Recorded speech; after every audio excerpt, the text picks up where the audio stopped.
What do Navy SEALs and youth leaders have in common? Now, I know what you're thinking. That kind of sounds like an opener to a bad dad joke. I promise it's not.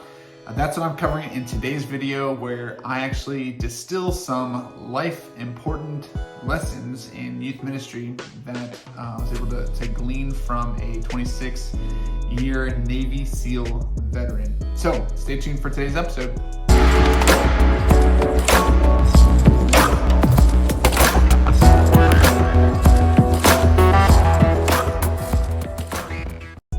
All right, we are here today to talk about what lessons we can learn and what parallels we can glean from a 26-year Navy SEAL veteran. And of course, I'm talking about my good friend who I've worked alongside with and for the past several years. He is a pastor at McLean Bible Church, and he is known in our church as the guy on the Todd Talk videos that have been started during the pandemic. And we are delighted to have him on our staff. But for those of you guys that didn't know, Todd Peters is a 26-year Navy SEAL veteran turned youth pastor. And so I was on the Rock Student Ministry staff when we hired him years ago to run our Tyson's location at McLean Bible Church. And one of the cool things that I learned about Todd was that he had several ways that he could kill me at any moment. And just the respect that's earned from being a Navy SEAL was always an important factor of me not messing with him or trying to scare him at all. But anyways, 26 years as a Navy SEAL, and then when he got out and retired, he became a pastor, youth pastor at that. And so over the years, I've asked him tons of questions about his experiences in the SEALs, and they're never short of exciting, to say the least. So, but today we're not going to cover all of his war stories and crazy things that he's been through. Today I wanted to cover three important principles when I asked him specifically, what parallels do you see from being in the Navy SEALs to now being in youth ministry? And his answers may surprise you. So the first one is the Navy SEALs, they pride themselves of doing the basics well. And what I mean by that is that he always told me that Navy SEAls had kind of this mantra of shoot, move, communicate, where no matter what skill they needed for their mission, those three things they would be the best at. So shoot, of course, with guns. Move, they would have transportation. Skydived, rode in boats, jumped out of planes, helicopters, all that stuff.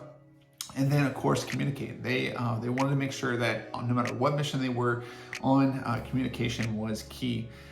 And so in the same way, youth ministry is so crucial to do the basics well. And so you might be asking, Keith, what are the basics of youth ministry? Well, you can probably ask lots of different youth leaders, and they might provide you lots of different answers for that. But I'm gonna just provide a little bit of a template of something that we've used for years in our ministry here in Northern Virginia. And that's the 7 gospel advancing ministry values of a gospelized ministry. So it's from Dare to Share. Greg Steer over at Dare to Share wrote a book called Gospelized. Highly recommend it. If you have not checked it out, I'll try to link it down in the description here.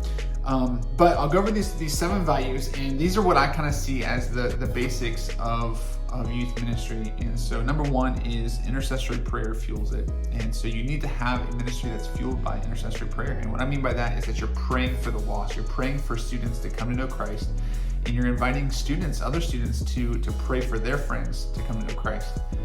Number 2, relational evangelism drives it. So you need to have relational evangelism at the core of your strategy for reaching new teenagers. And we've always learned that teenagers have what I call the crap detector. They can tell if you're not being genuine or if you're just kind of spitting information at them. You want to do it in a relational way, and relational evangelism is a crucial basic element of youth ministry. Youth ministry leaders fully embrace and model a gospel advancing ministry. So you gotta not just talk the talk, but walk the walk when it comes to leading by example. Number 4, a discipleship multiplication strategy guides it. We use what's called a 4-chair discipleship strategy, and I'll probably cover that in an upcoming video, as I get a lot of questions about that. But a disciple multiplication strategy is so crucial, where you can kind of see where students are in a progression of walking with the Lord. Number 5, a bold vision focuses it. Is your vision for your ministry or for your area to reach more teenagers? You have a vision that you're clearly communicating out that gets people motivated to join you. Number 6, biblical outcomes measure it. We'll be talking about that in some coming videos as well, about how important it is to measure success well and to have a biblical idea of metrics. I've heard everything from there was lots of great energy in the room, and I'm like, how do you measure that? Like, what does that mean? And so when it comes to biblical metrics of success, one of the basic foundational things of a healthy youth ministry is biblical outcomes measuring it. And then number 7, ongoing programs will reflect these values. So if you say evangelism is important, but you're not doing any part of that, not doing any training, you're not praying for the lost, you're not doing that in your programs, then those things aren't valuable to you by your actions and what your programs reflect. So that's what I would say are the basics of youth ministry. Of course, we can unpack those in the coming weeks and months, but doing the basics well is one of the things that Todd said was so crucial in the Navy SEALs and is so crucial in youth ministry today. Number 2, if you're not being attacked, you're not on the battlefield. And man, this was like hard hitting for me. And because there's so many times where you feel like you're kind of coasting along and things are going smooth and you're like, wait a second, like what's going on? Like things aren't as hard as they've been before. Am I actually on the battlefield? And of course, what he's referring to in the SEALs is he knew that he was in the right place in combating the enemy if he was being shot at. And so when it comes to the spiritual realm, Ephesians 6:12, it says, "For our struggle is not against the flesh and blood," like the Navy SEALs, "but against the rulers, against the authorities, against the powers of this dark world, and against the spiritual forces of evil in the heavenly realms." And so our battle in youth ministry isn't against flesh and blood. It's not physically fighting. It is against spiritual forces that are at play. And so if there isn't any spiritual warfare happening in your ministry, if you're not seeing someone go into a coughing fit or start giggling or their phone go off during a gospel presentation, you might not be sharing the full gospel. And so when it comes to the parallels there, it was so eye-opening to see that if you're not being attacked, you're not on the battlefield. And then number 3, this one is hard to live out, especially in ministry, but he says the parallels between being a Navy SEAL and being a youth leader. It says to run towards conflict. Run towards conflict. And it's so easy for us to kind of go into hiding when we're faced with a conflict in ministry, where we just want to avoid it and hope that it gets better. But on the battlefield, if you avoid a conflict, so if you are engaging with a target and you just say, well, I think, they're just going to go away on their own. Most likely they're not, and they're going to call in reinforcements. And so when it comes to any kind of conflict in ministry, we want to follow that Matthew 18, 15 through 17, where it says, "If a brother sins against you, go and tell him his fault between you and him alone. If he listens to you and you have gained your brother, if he does not listen, take 2 or 3 others alongside of you, that every charge may be established by the evidence of 2 or 3 witnesses. And if you refuse to listen to them, tell it to the church. And if he refuses to listen to even to the church, let him be to you as a Gentile and a tax collector." And so we have this kind of progression in Matthew 18 of handling conflict one-on-one, and if it doesn't get resolved one-on-one, then to take it to the next level, to bring 2 or 3 with you, and then eventually before the church. And if they're still not repentant, then to regard them as a non-believer. And so when it comes to running towards conflict, oftentimes it ends at that first category, where you just go to someone individually.